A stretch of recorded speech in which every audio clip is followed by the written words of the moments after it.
Okay. Our topic is going to be about the courage to teach, remembering the why. I'm Logan Haviland, and this is Hadley. And this is from one of the books by Parker Palmer that we're going to be, how this kind of idea has come about. So our premise for this presentation is to talk about that proposition of Parker Palmer in his book, The Courage to Teach, which is the theme of this year's conference. And he says that good teaching cannot be reduced to technique. Good teaching comes from the identity and integrity of the teacher. So first, we want to explore how a teaching identity is actually developed. Each of our teaching identities are deeply connected to our inner self, our inner life. And what that means is that we must first understand ourself at our core to develop a strong teaching identity. We need to, as we teach, we are teaching who we are as people and what we believe. He explains, Parker in his book, that teaching, like any truly human activity, emerges from one's inwardness, for better or worse. And many factors affect that in our lives. We have to know ourselves. That's just as crucial as knowing our students or our subject or any of those things. Students, when they know a teacher truly cares, when they're truly passionate about a subject, they're being true to that inner self. Being true to our passions is important. Our inner life, when it's coherent and connected to the outer world, brings to teaching a passion for the subject that students can sense and respond to. Along those same lines, an influencing part of our inner life, and hence our teaching, is how we view those whom we teach. Think back to when you were a student. Those teachers who truly impacted you, they weren't the ones who just taught you, just the material or how to pass a class or how to get a good grade, but how to actually learn and love learning. So it's those experiences and examples that directly and indirect who we are as teachers.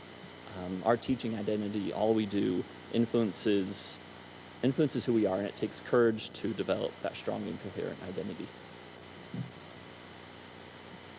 Understanding one's own inner landscape is critical. Our fears, joys, strengths, and weaknesses affect our teaching practice. Taking the time to explore our inner landscape is critical and takes courage, and yet it helps us maintain true to our teaching identity. How does our teaching identity impact our classroom environment? The classroom environment is an outward expression of our inner passion for the subject. There's a certain magic that occurs in a classroom. If you were a bystander in the hallway, would you want to attend your class? Your teaching identity impacts the way that you interact with your students. A strong teaching identity is one who becomes a mentor and a guide who builds a strong support for your students. Students know and feel when an instructor is invested in their growth and academic performance. Are we breathing life into the hundreds of pages that we ask our students to read every semester? Are we taking the time to carefully select textbooks? Courage in teaching is taking risks to try something new and spark the imagination of our students. A strong teaching identity is a lifelong learner. Do our passions and values drive us to attend conferences such as these that promote professional development? Are we remaining current and relevant in our fields?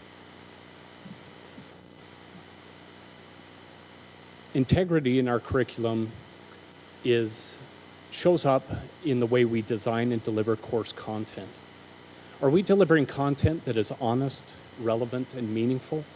When we do that, we are providing an education that is valuable and applicable to our students. Teaching with integrity also involves incorporating our students' experiences into the classroom discussions.